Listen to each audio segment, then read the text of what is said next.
You're such a champion for the artists themselves, and basically getting the deals that they deserve. Yes. What in your opinion, what is included in a really good deal for an artist?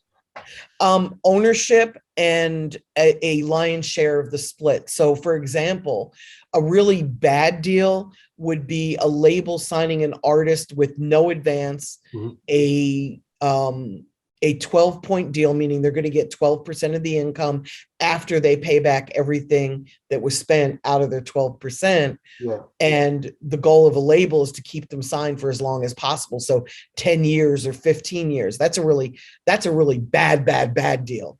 So a good deal is whatever leverage you can bring to the table to get the time reduced, to get the split increased, and to get as much ownership of the masters and the publishing as possible. Sure. And you need leverage to do that. And by leverage, I mean, you've got to show the label that there's a market for you. There's a fan base out there. There's actually people that will support you.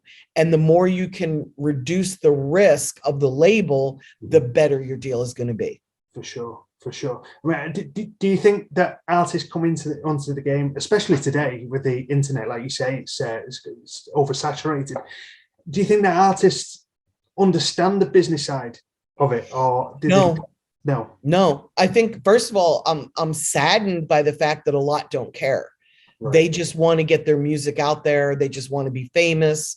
They don't really study how this works. So they don't really have a clue. They'll just throw their music into the marketplace, hoping that somebody comes along and signs them.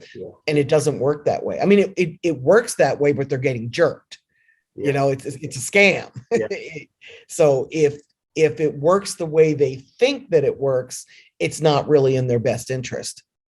But a lot of artists will spend some time, or at least have somebody on their team that has spent some time learning the industry, and they'll be able to travel relatively safely, you know, in these shark infested waters. Oh yeah, of course. I mean, what does the industry need more of from the viewpoint of the artist?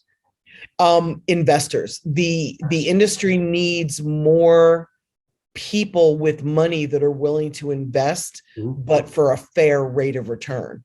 There's a lot of investors, but they want to make, 87% of the income and have ownership. Yeah. And there's no other investment out here in the world that's that onerous. If an investor comes along and they're willing to take a risk along with the artist, they can make a great rate of return. You can make a lot of money quickly in the music industry, but you've got to do a deal with the right artist.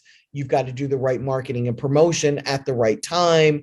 You've got to make the right moves. You've got to have people in your team that know how to do this, because you can't look as an outsider and think you know what's going on. You don't. It's a lot of smoke and mirrors, and it's not what it looks like. Sure. Besides the points there that you've made, what advice would you give to up and coming artists who maybe watch this? What the take home points? What would you advise? I would advise learn as much as you possibly can.